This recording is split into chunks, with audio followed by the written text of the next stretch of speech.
اللهم صل على سيدنا محمد وعلى آله وأصحابه وبارك وسلم۔ جیسا کہ آپ کو معلوم ہے کہ یہ ماہ مبارک کی 13ویں تاریخ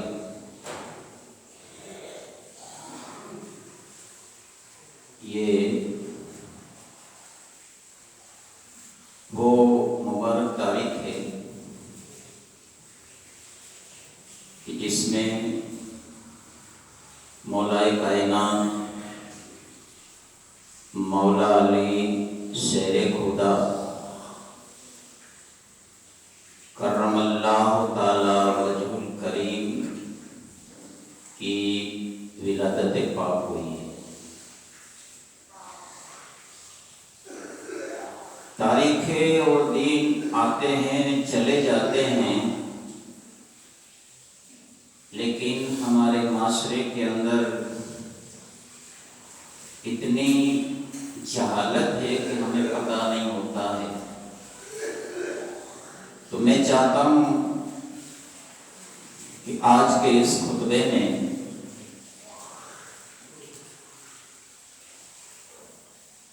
ولادت مولا علی شیر خدا کرم اللہ تعالی وجہ الکریم کے بارے میں قرآن و احادیث کی روشنی میں کچھ گفتگو کروں۔ اللہ کی بارگاہ میں دعا کرتا ہوں اللہ تبارک و تعالی میں جو کچھ بیان کروں اس پر مجھے اور آپ سب کو عمل کی توفیق عطا کرے۔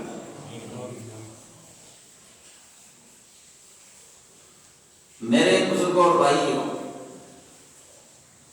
یہ تو آپ کو معلوم ہوگا کہ مولا علی شیر خدا رضی اللہ تعالیٰ عنہ وکرم اللہ تعالیٰ وجہ الکریم یہ ہمارے آقا علیہ السلام کے داماد بھی ہے، چچا زاد بھائی بھی ہے، اور ہمارے آقا علیہ السلام کے چوتھے خلیفے بھی ہیں، اور تمام سادات کرام کے وہ باپ ہے، سید السادات۔ اتنا ہی نہیں، تمام اولیاء کرام کے بھی وہ سردار ہے۔ جس ولی کو جو بھی ولایت ملتی ہے علی کے در سے ملتی ہے، یہ وہ علی ہے۔ ویسے سارے صحابہ یہ جنتی ہمارا ایمان ہے، اور یہ اتنے اللہ کے محبوب اور مقبول ہے صحابہ کہ خود اللہ تبارک و تعالیٰ نے قرآن پاک میں فرمایا ہے کہ رضی اللہ عنہ ورضوا عنہ، یعنی اللہ اس سے راضی اور وہ اللہ سے راضی۔ یہ ایسے ہیں صحابہ، ہر صحابی نبی یہ جنتی ہے، یہ ہمارا عقیدہ اور ایمان ہے۔ اور ہر صحابی کے پیچھے ہم رضی اللہ تعالی عنہ پڑھتے ہیں، یعنی اللہ اس سے راضی۔ ہر صحابی کے پیچھے رضی اللہ تعالی عنہ پڑھتے ہیں۔ لیکن آپ نے کبھی غور کیا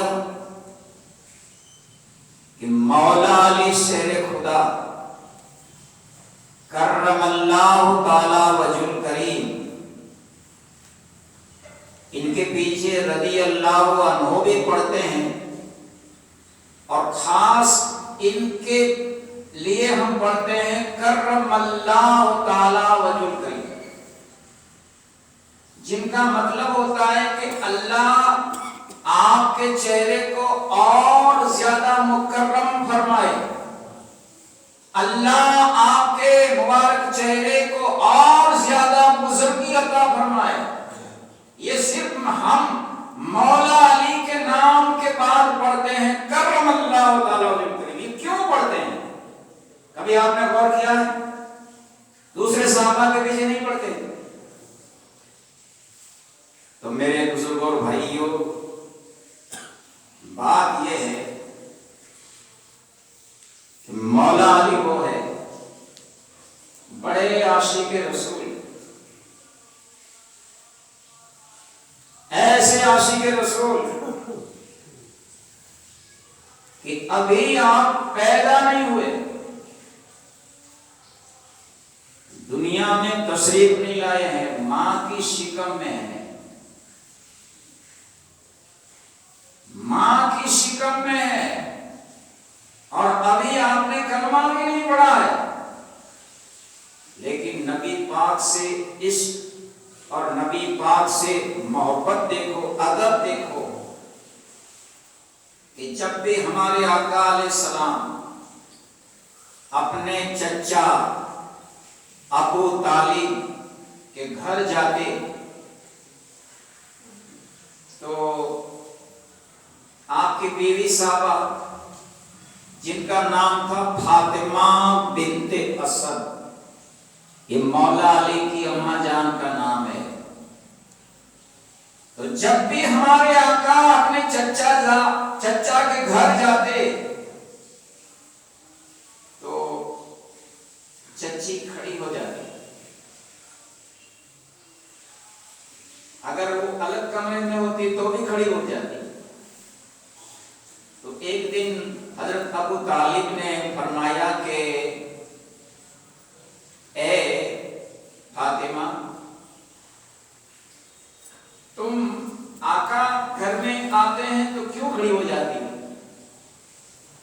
تم حمل سے ہو، حاملہ ہو، پیٹ میں بچہ ہے، ذرا اٹھک بیٹھک سے تکلیف ہو جائے گی، تو کیوں کھڑی ہو جاتی ہے؟ تو فاطمہ بنت اسد عرض کرتی کہ میرے سرتاج، بات یہ ہے میں کھڑی نہیں ہوتی ہوں، مجھے کوئی اندر سے کھڑا کرتا ہے.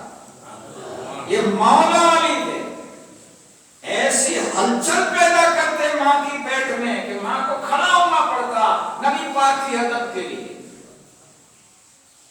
یہاں تک روایت میں لکھا ہے کہ ایک دن حضرت ابو طالب نے اپنی بیوی کو کہا کہ اب کی مرتبہ جب آقا آئیں گے کمرے میں، تم دوسرے کمرے میں رہنا، میں دیکھوں گا تو کیسے کھڑی ہوتی ہے. تو وہ بیٹھی تھی، آقا تشریف لائے، بٹھایا باہر دوسرے کمرے میں. تو ادھر فاطمہ بنت اسد کھڑی ہونا چاہتی ہے، تو حضرت ابو طالب نے ان کے کندھے کے اوپر دونوں ہاتھوں سے زور دیا، دبایا، لیکن پھر بھی وہ دبا نہ سکے، زور کیا لیکن ان کا زور ٹوٹ گیا اور فاطمہ بنت اسد کھڑی ہو گئی ادب کے لیے. یہ کیا تھا؟ یہ ادب تھا، مولا علی کا ادب. ابھی دنیا میں نہیں ہے، ماں کی پیٹ میں ہے، ابھی اسلام بھی قبول نہیں کیا ہے، لیکن آقا کا اتنا ادب. آج لوگ اپنے آپ کو مسلمان کہلاتے ہیں اور کہتے ہیں کہ کھڑا نہیں ہونا چاہیے، سلام نہیں پڑھنی چاہیے. ارے بھائی تو کیسا مسلمان ہے؟ نبی پاک کے ادب کے لیے تو دلیلیں کرتا ہے کہ سلام کھڑے ہو کر نہیں پڑھنا چاہیے، بیٹھ کے پڑھنا چاہیے. مولا علی تو ابھی ماں کی شکم میں، ابھی کلمہ بھی نہیں پڑھا، اور نبی پاک کے ادب کے لیے ماں کو کھڑا کر دیتے. یہ وجہ ہے کہ آپ کا نام جب پڑھا جائے تو کرم اللہ تعالی وجہ الکریم پڑھا جاتا ہے، دوسرے صحابی کے لیے نہیں پڑھا جاتا ہے. اور سنو، مولا علی کون ہے؟ جب آپ ماں کی شکم میں تھے، آپ کی اماں جان خانہ کعبہ کا طواف کر رہی، تیسرا یا چوتھا طواف تھا، اور ماں کی شکم میں درد سے، یہ بچے کی پیدائش کے وقت جو درد ہوتا ہے ان کو درد سے کہا جاتا ہے. درد سے شروع ہو گیا اور یہ اس بات کی علامت ہوتی ہے کہ عنقریب بچہ بھی پیدا ہوتا ہے. تو درد شروع ہو گیا. اب فاطمہ بنت اسد دل میں سوچتی ہے کہ یا اللہ کیا کروں، میں طواف کر رہی ہوں، لوگوں کا ہجوم ہے، درد شروع ہو گیا ہے، بچہ پیدا ہونے والا ہے، اب میں کیا کروں، کدھر جاؤں کدھر جاؤں. اتنے میں غیب سے صدا آتی ہے کہ او بیوی گھبراؤ نہیں، ابھی کعبہ کا دروازہ کھلتا ہے، اندر چلی جا. اس بچے کی ولادت کعبے کے اندر ہوگی. تو کعبے کا دروازہ مولا علی کی ولادت کے لیے خود بخود کھل جاتا ہے اور مولا علی کی اماں جان فاطمہ بنت اسد نے وہ کعبے کے اندر ولادت کرائی. بچے کی پیدائش وہاں ہوئی. مولا علی کی ولادت کعبے میں ہوئی ہے، ولادت کعبے میں. اور شہادت کوفہ کی جامع مسجد میں ہوئی. میرے بزرگوں اور بھائیوں، آج تک اس روئے زمین کے اوپر اور اس آسمان کے نیچے ایسا کوئی مائی کا لال پیدا نہیں ہوا ہے کہ جن کی ولادت کعبے میں ہو اور شہادت مسجد میں ہو. ایسی ہستی کوئی ہو مولا علی کی ذات گرامی ہے. اس لیے آپ کے نام کے پیچھے کرم اللہ تعالی وجہ الکریم، یعنی اللہ آپ کے چہرے کو اور زیادہ روشن کرے، اور زیادہ مکرم کرے، اور زیادہ بزرگی عطا کرے، یہ پڑھا جاتا ہے. اور سنو، ولادت تو ہو گئی. اب مائی صاحبہ گھر پر آئی بچے کو لے کے، بڑی خوشی کی بات ہے. گھر والے خوش ہو گئے، بڑا خوبصورت بچہ پیدا ہوا، نورانی شکل. لیکن ایک بات کا غم ہے سب کو،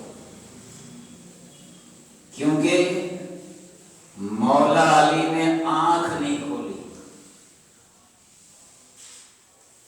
گھر والے عزیز و اقارب سب فکر میں ہے کہ یہ بچہ کہیں نابینا تو نہیں ہے، اندھا تو نہیں ہے، آنکھ نہیں کھولتا. ورنہ تھوڑی دیر کے بعد بچہ آنکھ کھولتا ہے، روتا ہے تو پتا چلتا ہے کہ بچہ زندہ ہے. یہ روتا تو ہے لیکن آنکھ نہیں کھولا، شاید یہ بچہ نابینا ہے. راہ دیکھ رہے ہیں کہ کب آنکھ کھولے. پورا دن گزر گیا، مولا علی نے آنکھ نہیں کھولی. اب تو گھر والے کنفیوز ہو گئے کہ یقیناً یہ بچہ نابینا ہے. یہ قبیلے کے لوگ بچے کو دیکھنے کے لیے آنے لگے، اور وہ بھی فکر میں ہے کہ بچہ تو بڑا خوبصورت ہے لیکن نابینا لگ رہا ہے. پورا دن گزر گیا، آنکھ نہیں کھولی. دوسرا دن گزر گیا، آنکھ نہیں کھولی. اب تو پتا ہو گیا، یقین ہو گیا کہ یقیناً یہ بچہ اندھا ہے. تیسرا دن آیا، ہمارے آقا علیہ السلام کو جب پتا چلا کہ میرے چچا حضرت ابو طالب کے یہاں بچہ پیدا ہوا ہے، تو آقا علیہ السلام مبارکبادی دینے کے لیے اپنے چچا کے یہاں جاتے ہیں. فرماتے ہیں کہ چچا ذرا مجھے اس بچے کو دکھاؤ. حضرت ابو طالب مولا علی کو لے آتے ہیں، آقا علیہ السلام اپنی گود میں سلاتے ہیں.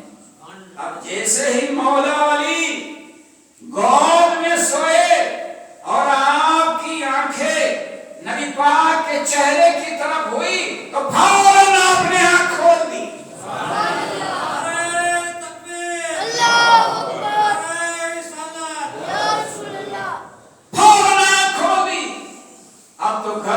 خوشی کی لہر پیدا ہو گئی کہ بچہ نابینا نہیں ہے، بچہ بینا ہے، بچے کی آنکھ روشن ہے، اندھا نہیں ہے، اللہ کا لاکھ لاکھ شکر، آنکھ کھولی۔ اب یہاں سوال پیدا ہوتا ہے،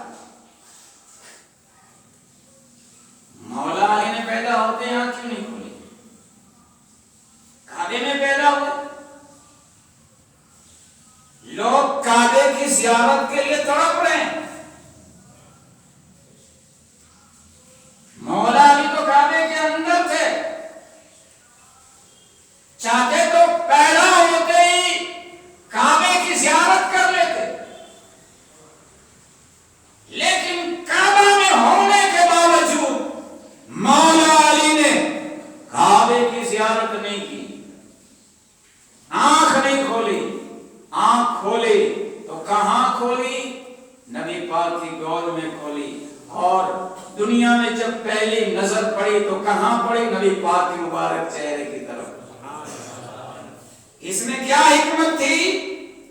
حکمت یہ تھی مولا علی یہ چاہتے کہ یہ تو کعبہ ہے، میں جس میں پیدا ہوا یہ کعبہ ہے، دنیا میں آتے ہی کعبہ نہیں دیکھنا ہے بلکہ کعبے کا جو کعبہ ہے پہلے ان کو دیکھوں گا۔ میرے آقا کعبے کا کعبہ ہے، جانے کعبہ ہے۔ سرکار اعلیٰ حضرت فرماتے ہیں کہ حاجیو آؤ شہنشاہ کا روزہ دیکھو، کعبہ تو دیکھ چکے، کعبے کا کعبہ دیکھو۔ نعرہ حیدری، حق معین، یہ کعبے کا کعبہ ہے، اس لیے مولا علی نے کعبے کو نہیں دیکھا بلکہ جو کعبے کی روح ہے، کعبے کی جان ہے، جو کعبے کا کعبہ ہے، ان کو پہلے دیکھا۔ یہ مولا علی کا عشق، ابھی تو کلمہ نہیں پڑھا ہے، اسلام میں داخل نہیں ہوئے، اور یہ محبت، یہ عشق، یہ ادب، اس لیے آپ کے پیچھے کرم اللہ تعالی وجود کریم پڑھا جاتا ہے۔ اور دیکھو پیدا ہو گئے، ابھی اسلام کا ابتدائی زمانہ تھا، اللہ کی طرف سے جب حکم آیا کہ اے ہمارے پیارے محبوب صلی اللہ تعالی علیہ وسلم، اب لوگوں کو دین کی دعوت دو، آپ نے 12 واقعہ سنا ہوگا۔ 40 سال کے بعد ہمارے آقا علیہ السلام نے سارے مکے والوں کو جبل ابو القبیس کے نیچے کھڑا کیا، اور آپ پہاڑ کے اوپر کھڑے ہوئے، نیچے کفار مکہ ہے، آپ نے فرمایا اے لوگوں آپ مجھے کیسا سمجھتے ہو؟ سب نے کہا آپ صادق ہے، آپ امین ہے، آپ جو بھی کہیں گے سچ کہیں گے، آپ کبھی جھوٹ نہیں بولتے ہیں، آپ جو بھی فرماؤں گے سچ ہوگا۔ ہمارے آقا نے ان کا ذہن بنانے کے لیے پہلے بتایا کہ دیکھو میں آپ کو یہ کہوں کہ پہاڑ کے اس طرف سے کوئی بہت بڑا لشکر تمہارے اوپر حملہ کرنے کے لیے آ رہا ہے، تو تم میری بات کو سچ مانو گے؟ سب نے کہا کیوں نہیں، آپ جو کچھ کہو گے سچ کہوں گا۔ میں جو کہوں گا اس بات کو سچ مانو گے؟ کہا ضرور مانیں گے۔ ان کے بعد ہمارے آقا علیہ السلام نے ان کافروں کو دین کی دعوت دی اور فرمایا کہ اے لوگوں سنو، میں کہتا ہوں کہ اللہ ایک ہے، جس نے زمین، آسمان، چاند، سورج، ستارے، دریا، پہاڑ، سمندر، جمادات، نباتات، حیوانات، یہ سب کچھ اس نے پیدا کیا ہے۔ وہی زندگی دیتا، وہی موت دیتا، وہی روزی دیتا، سارے جہان کا پالن ہار وہی ہے، ان کو مانو، یہ بہت پرستی چھوڑو، بس اتنا کہنا تھا۔ سب دشمن ہو گئے، کوئی ادھر سے بھاگا، کوئی ادھر سے بھاگا، کوئی ادھر سے بھاگا، سب چلے، اور ابو لہب تو یہاں تک بکواس عرض کرتا گیا کہ تبان لکم لہذا دعوتنا، اس نے کہا ہے محمد کیا تو نے ہم کو اس لیے بلایا تھا؟ ان کے بارے میں پھر سورہ تبت کی ادا نازل ہو گئی، ان کی مذمت، یہ الگ موضوع ہے، لیکن سب چلے گئے وہاں، کوئی نہیں رکا۔ میرے بزرگوں اور بھائیوں اس وقت کوئی رکا تھا نہیں تو کون تھا؟ ایک 8 سال کا بچہ ہے، نابالغ بچہ ہے۔ یہ کون ہے؟ یہ مولا علی ہے۔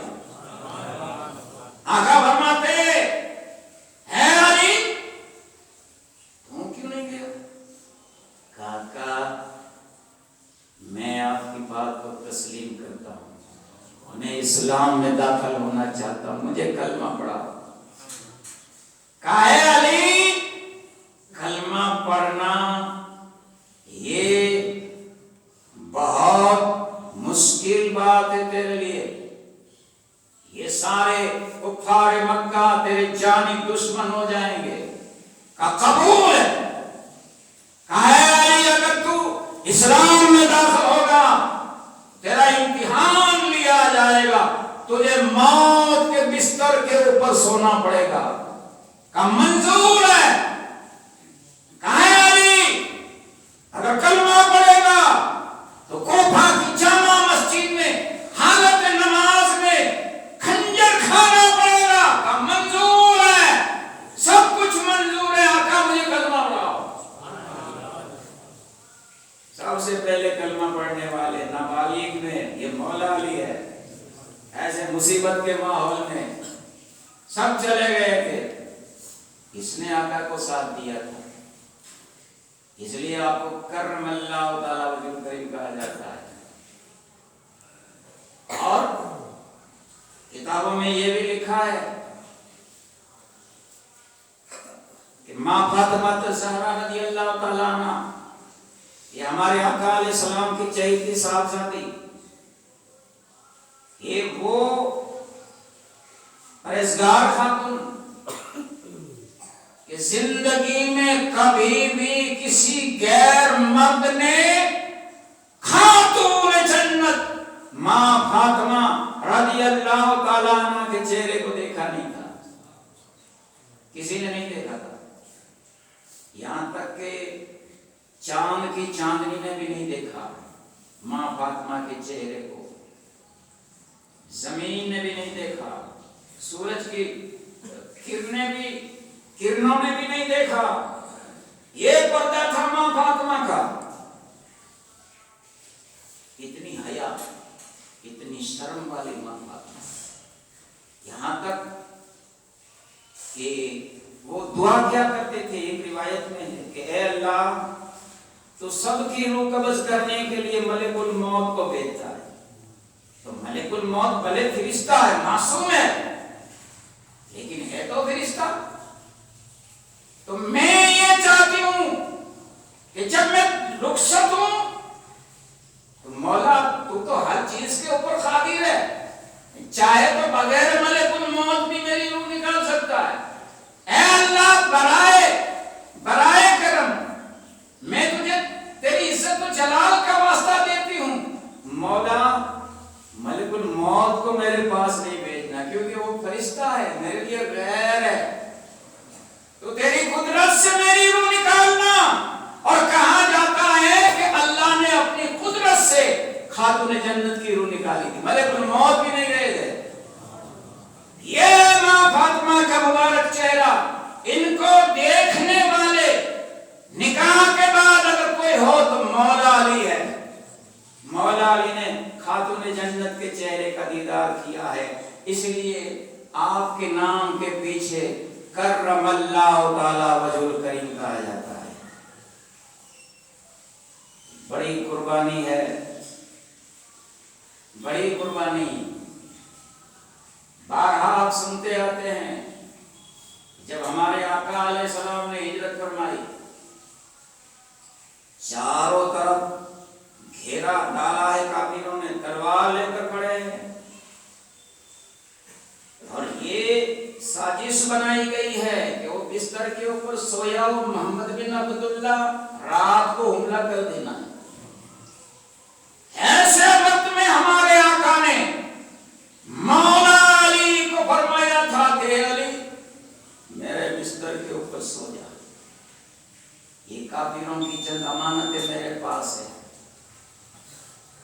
ان کو دے دینا اور پھر تم بھی مدینے چلے آنا، انشاءاللہ تم بھی مدینہ پہنچ جاؤ گے۔ اب مولا علی کا یقین دیکھو، ایمان ہو تو ایسا، یقین ہو تو ایسا۔ مولا علی کو پتا ہے کہ باہر 100 جوان تلواریں لے کر کھڑے ہیں، آدھی رات کے بعد یہ یہاں حملہ ہونے والا ہے، میں سویا ہوں گا تو مجھے محمد بن عبداللہ سمجھ کے قتل کر ڈالیں گے۔ لیکن مولا علی کا یقین دیکھو، اس نے سوچا کہ میرے آقا کی زبان سے نکل گیا ہے، اے علی تو بھی مدینہ آ جائے گا تو اب میرا پال بھی کا نہیں ہوگا۔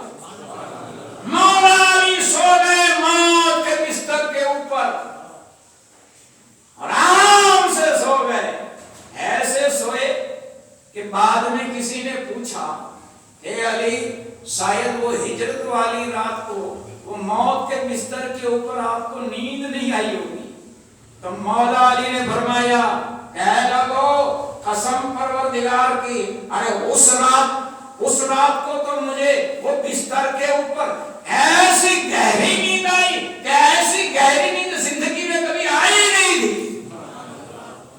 یہ مولا علی ہے،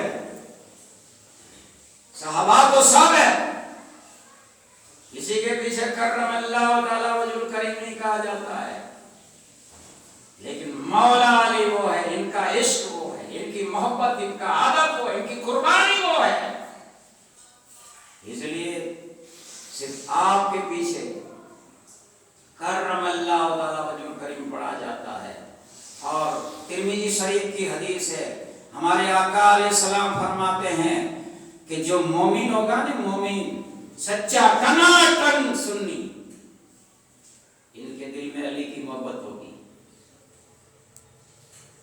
اور جو منافق ہوگا بھلے کلمہ پڑھتا ہو، نماز پڑھتا، اپنے آپ کو مسلمان کہلاتا ہو، لیکن علی کا نام سن کے ذرا منہ بگڑ جائے،